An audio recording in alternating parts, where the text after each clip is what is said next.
नमस्कार दोस्तों, हमारे external affairs minister S Jaishankar साहब ने चाइना के ऊपर एक बहुत बड़ी टिप्पणी करी है। इवन इंडियन कंपनीज को उन्होंने एक तरीके से आप समझ लो सजेशंस दिए हैं या एडवाइस दी है। उन्होंने साफ साफ वो एक्चुअली हुआ क्या था कि वो एक इवेंट में गए हुए थे और इस इवेंट को बेसिकली बिजनेस इवेंट था, इसको कंडक्ट करवा रही थी कन्फेडरेशन ऑफ इंडियन इंडस्ट्रीज।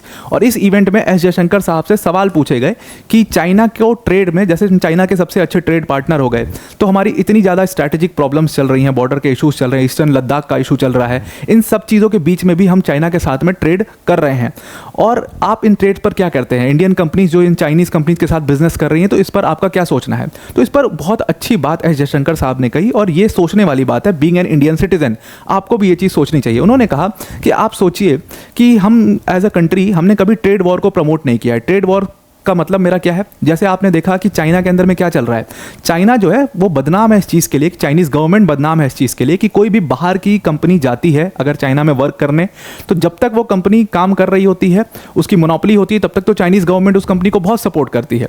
लेकिन जैसे ही एक चाइना का ऑल्टरनेट खड़ा हो जाता है, मतलब चाइना की बेस्ड कोई कंपनी खड़ी होती है, सेम वही काम वो कर रही है, तो चाइनीज़ गवर्नमेंट उस चाइनीज़ कंपनी को सपोर्ट करने लगती है क्योंकि वो उनकी कंट्री की है।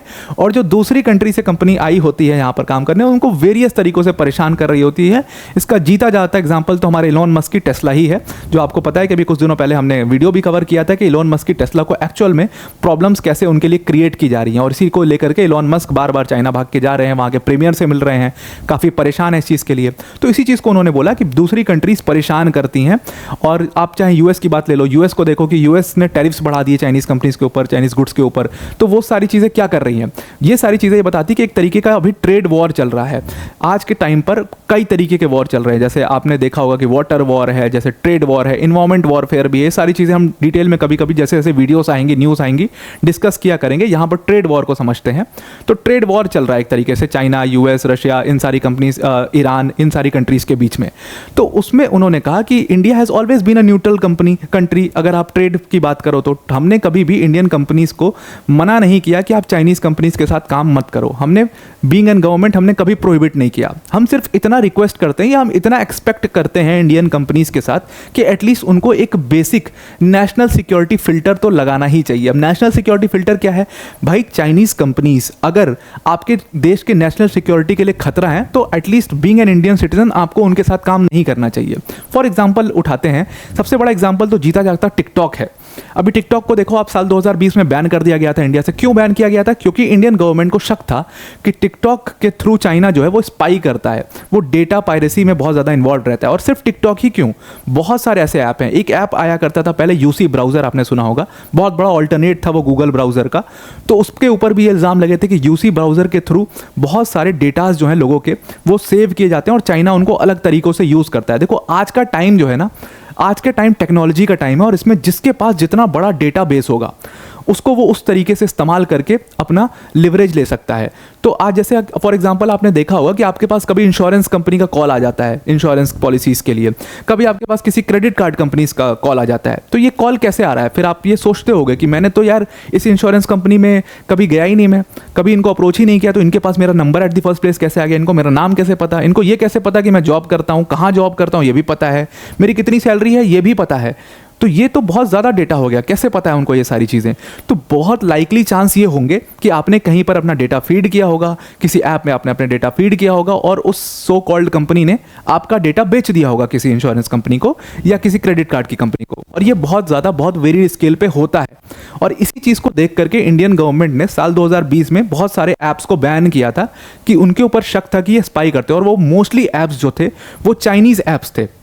तो वही उन्होंने कहा कि जो कंपनीज इंडिया की नेशनल सिक्योरिटी के लिए खतरा बन सकती हैं, इंडिया के सिटीजन्स के लिए खतरा बन सकती हैं, एटलीस्ट हमारी इंडियन कंपनीज को एक नेशनल सिक्योरिटी फिल्टर लगाना चाहिए कि उन कंपनीज के साथ ट्रेड नहीं करना चाहिए। That is principally not good. उन्होंने कहा कि भाई हम चाइना को बैन नहीं कर सकते या चाइनीज कंपनीज को बैन नहीं कर सकते पूरी तरीके से, क्योंकि ट्रेड में बहुत नुकसान होगा उससे, और ये बात तो मतलब मैटर ऑफ फैक्ट है।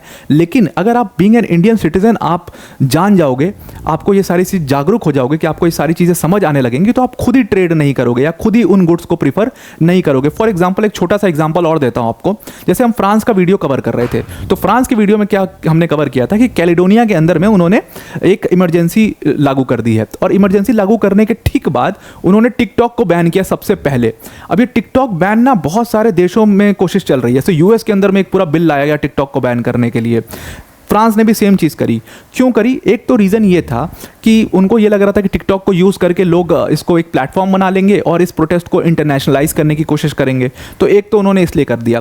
लेकिन उससे पहले भी फ्रांस में आप जा करके देखोगे, मैं आपको आर्टिकल्स दे दूंगा जहाँ पर वो टिकटॉक के ऊपर काफ़ी सस्पिशन उन्होंने जाहिर किया था।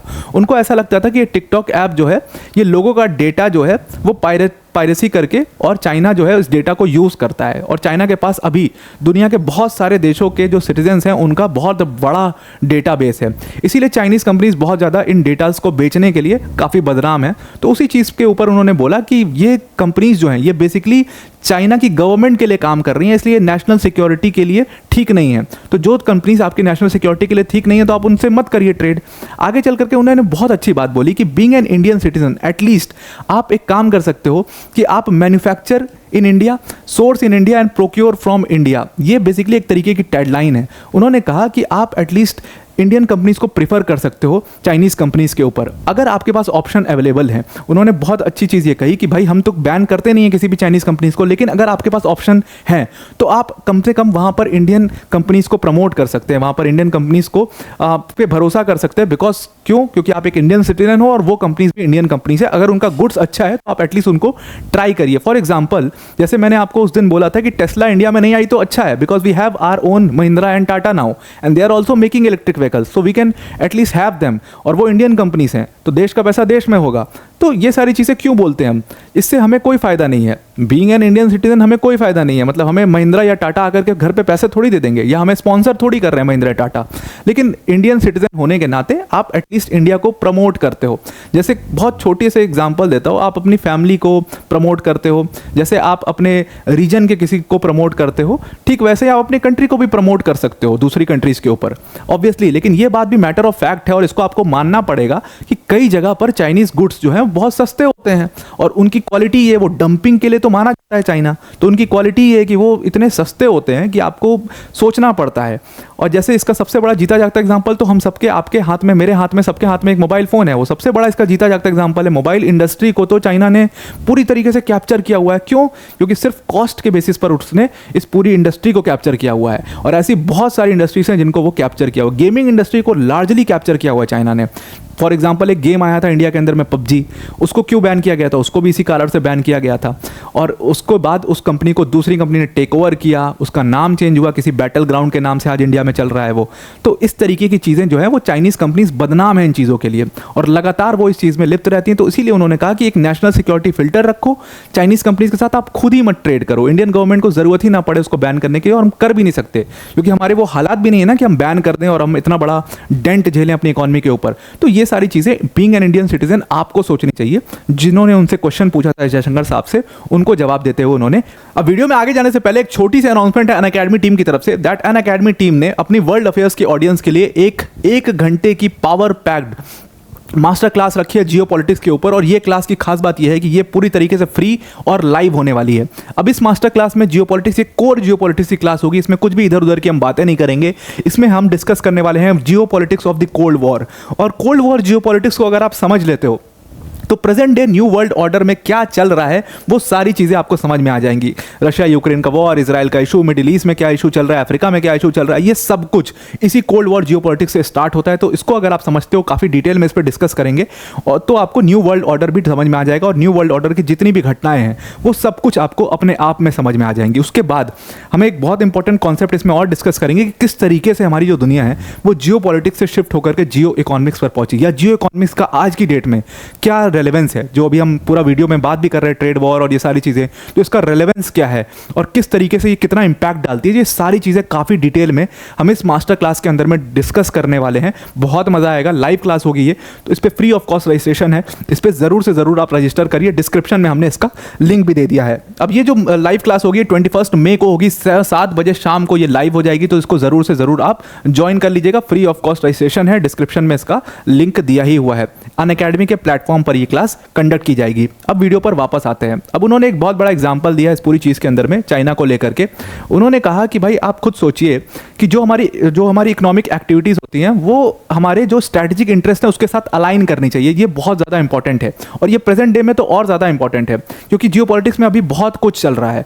There is lot going on in geopolitics. एक पूरा माइक्रोचिप वॉर है, दूसरी तरफ एक वाटर वॉर चल रहा है, दूसरी तरफ चाइना डैम भी बिल्ड कर रहा है बहुत बड़ा। तो इन सब चीज़ों के बीच में आपको अपने जियोपॉलिटिकल इंटरेस्ट, आपको अपने स्ट्रैटेजिक इंटरेस्ट को सेंटर में रखना होगा। वो हमारी सेंटर पॉलिसीज होनी चाहिए और उसके हिसाब से आपकी इकोनॉमिक एक्टिविटीज अलाइन होनी चाहिए। अब इसका एग्जांपल मैं आपको बताता हूँ कैसे होता है ये सारी चीज़ें। फॉर एग्जांपल आप रशिया को उठाइए। अब रशिया को हमने सपोर्ट किया अभी रशिया यूक्रेन के वॉर में। कैसे सपोर्ट किया? हमने देखा कि geopolitically Russia is a very good friend and it can be, and आगे चल करके रशिया हमें काफ़ी फायदा दे सकता है। तो हमने रशिया को क्या किया, उसके हिसाब से हमने अपनी इकोनॉमिक एक्टिविटी को अलाइन किया और रशिया से हमने ऑयल खरीदा। अब ये जो ऑयल और हमने ऑयल खरीदा है रशिया से, ये सिर्फ हमसे इससे 1 लाख 1.5 लाख करोड़ रुपए नहीं बचाए, बल्कि इसके साथ साथ हमको इसका काफ़ी ज़्यादा जियोपॉलिटिकल फायदा होगा आगे आने वाले 5, 7, 10 साल बाद। तो उसी चीज़ को ध्यान में रखते हुए हमने अपनी इकोनॉमिक एक्टिविटीज़ की। तो उसी चीज़ को रेखांकित करते हुए जयशंकर साहब ने कहा कि बीइंग एन इंडियन सिटीजन, आपको कहीं ना कहीं अपने जियोपॉलिटिकल फायदे को, अपने स्ट्रैटेजिक इंटरेस्ट को, कंट्री के स्ट्रैटेजिक इंटरेस्ट को सेंटर में रखना होगा और उस हिसाब से अपनी इकोनॉमिक एक्टिविटीज़ को अलाइन करना होगा। मैं एक छोटा सा एग्जाम्पल यहाँ पर देना चाहता हूँ। अभी देखो पूरे देश में ना एक लोन ऐप स्कैम चल रहा है। आपने भी सुना होगा, बहुत सारे रिसर्च पेपर्स है इसके ऊपर, कई सारी डॉक्यूमेंट्रीज बन चुकी हैं।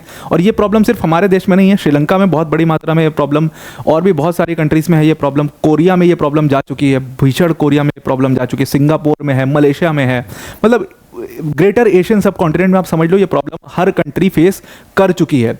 और इसका सबसे बड़ा जो इसके ऊपर एक केस भी चल रहा है चाइना के ऊपर। कहा यह जाता है कि जितने भी लोन ऐप स्कैम है ये करते क्या है कि ये आपको बहुत ईजिली लोन दे देते हैं किसी भी पर्सन को विदाउट एनी पेपर वर्क। आप बैंक जाओगे, आपको बहुत सारे पेपर वर्क करने पड़ेंगे, बहुत सारा इशूज़ होगा। लेकिन ये जो है ये ना आपकी सैलरी देखते हैं, ना ये आपकी जॉब देखते हैं, कुछ नहीं देखते। ये सिंपल आपको लोन आपने अप्लाई किया और ये कुछ घंटों में आपको लोन दे देते हैं। 20,000, 25,000, 50,000, 1 लाख तक का भी लोन ये ऐप दे देते हैं। अब इसके थ्रू क्या होता है, उसके बाद ये ऐप्स जो हैं, ये लोन ऐप्स जो हैं, ये आपको कॉल करते हैं, ये आपको परेशान करते हैं। कई बार आपकी जो फोटोज़ हैं उनको लीक कर देते हैं, उनको फोटोज़ को मतलब उस पे ऊपर भी इनका एक्सेस होता है। आपकी जो पूरा डेटा है, मतलब जितने भी नंबर्स हैं, आपके रिलेटिव के नंबर्स हैं, वो सब कुछ इनके पास चला जाता है। उसके बाद ये अलग अलग तरीक़ों से परेशान करने लगते हैं और इंसान जो है वो पूरी तरीके से फंस जाता है। ये लोन ऐप स्कैम पे कई सारे केसेस सुप्रीम कोर्ट में भी फाइल किए गए हैं, कई सारे केसेस पे सुनवाई भी हुई है। और ऐसा माना जाता है, जो इंडियन एजेंसीज कहती हैं कि ये लोन ऐप स्कैम को अगर आप पूरा ट्रेस करो तो इसका सोर्स चाइना से शुरू होता है और ये लार्जली चाइना हर जगह पे करने की कोशिश कर रहा है, यूएस में भी इवन करने की कोशिश कर रहा है। तो आप समझ सकते हो कि ये चाइनीज ऐप्स कितने खतरनाक हैं। और चाइना तो हमारा सबसे बड़ा दुश्मन है। अगर आप ईस्टर्न लद्दाख का बॉर्डर इशू देखो तो चाइना तो हमारा सबसे बड़ा दुश्मन है। तो सबसे ज़्यादा घाटा, सबसे ज़्यादा नुकसान तो इंडिया को ही होगा। अगर आप जितना ज़्यादा चाइनीज़ कंपनीज के ऊपर बिलीव करोगे उतना ज़्यादा इंडिया को नुकसान होता जाएगा। तो ये गवर्नमेंट के थ्रू नहीं होगा, ये एक सिटीजन को खुद से सोचना पड़ेगा। ईच एंड एवरी सिटीजन जब सोचेगा कि हमारे लिए नुकसान है चाइना के साथ बिजनेस करना या चाइनीज ऐप्स पे बिलीव करना या चाइनीज गुड्स पे बिलीव करना, तो फिर धीरे धीरे ये चेंज जो है % टू % आगे ट्रांसफर होता जाएगा और फिर धीरे धीरे ये चेंज बहुत बड़ी मात्रा में आएगा। उन्होंने बताया कि ये जो इकोनॉमिक एक्टिविटी है चाइना की, जो ये लोन ऐप स्कैम और ऐसी ऐसी चीज़ें जो करता है, वो उसको एक वेपन की तरह यूज़ करता है किसी भी कंट्री के खिलाफ, और चाइना इस चीज़ के लिए बदनाम है। उन्होंने कहा, आप सोचिए कि कोई आपके ड्राइंग रूम में घुस करके बैठ जाता है और आपकी जो पूरी फेंसिंग है उसकी तहस नहस कर देता है, उसका पूरा एक मेस कर देता है, तो क्या आप उसके साथ बिजनेस करेंगे? ऑब्वियसली आप उसके साथ बिजनेस नहीं करेंगे। तो यही सारी चीज़ें वो इन बिजनेसमैन जो वहाँ पर आए हुए थे, जो बहुत सारे मीडिया पर्सन्स वहाँ पे आए हुए थे जो इंडस्ट्री से रिलेटेड थे, और उन्होंने चाइना को बिजनेस को लेकर के उनसे सवाल पूछा था, उसका जवाब देते हुए उन्होंने ये सारी चीज़ें कही। और बीइंग एन इंडियन सिटीजन आप भी सोचना और आप मुझे कमेंट करके जरूर बताना कि आपके क्या ख्याल हैं इस पूरे मामले पर। आप क्या सोचते हो कि आप चाइनीज़ गुड्स को अभी भी सपोर्ट करते हो? ऑब्वियसली जो फैक्ट मैंने आपको बताया कि अगर आप प्राइसिंग देखोगे तो चाइनीज़ गुड्स की प्राइसिंग ऑब्वियसली बहुत कम होती है। तो डंपिंग के लिए ही तो जाना जाता है चाइना, वो करता ही है, उसकी स्ट्रैटेजी यही है। और अभी आप देखो कि चाइना किस तरीके से इकोनॉमिक इकोनॉमिक लॉस से गुजर रहा है, तो अब तो वो इन चीज़ों को और ज़्यादा फोर्स करेगा दूसरी कंट्रीज़ में, वो कोशिश करेगा कि दूसरी कंट्री से टेक ओवर कर लें। तो आप सोचो कि जब इंडियन गवर्नमेंट खुद आपसे रिक्वेस्ट कर रही है, हमारे external affairs minister S Jaishankar साहब ये सारी बातें बोल रहे हैं, तो he will be having some proof, इसीलिए वो ये सारी बातें बोल रहे हैं। और इसका प्रूफ है भी, कई सारे रिसर्च पेपर इसके ऊपर लिखे हुए हैं। मैं आपको ज़रूर से लिंक शेयर करूंगा डिस्क्रिप्शन में, आप चेक करना और एक बार इन रिसर्च पेपर्स को आप गो थ्रू करना कि किस तरीके से ये सारे ऐप्स, स्कैम, ये सारी चीज़ें चाइनीज़ कंपनीज के थ्रू होती हैं, स्पाइंग किस तरीके से चाइनीज़ कंपनीज करती है। बहुत सारी डॉक्यूमेंट्रीज भी इसके ऊपर बनी हुई हैं। तो यही कह रहा था ये पूरा आर्टिकल, जो इंडियन बिजनेसमैन को सजेस्ट कर रहे थे, वो बहुत अच्छी एक एडवाइस दे रहे थे। तो आई होप आपको भी एडवाइस अच्छी लगी होगी। तो आज की वीडियो को इतना ही। Thank you and have a nice day.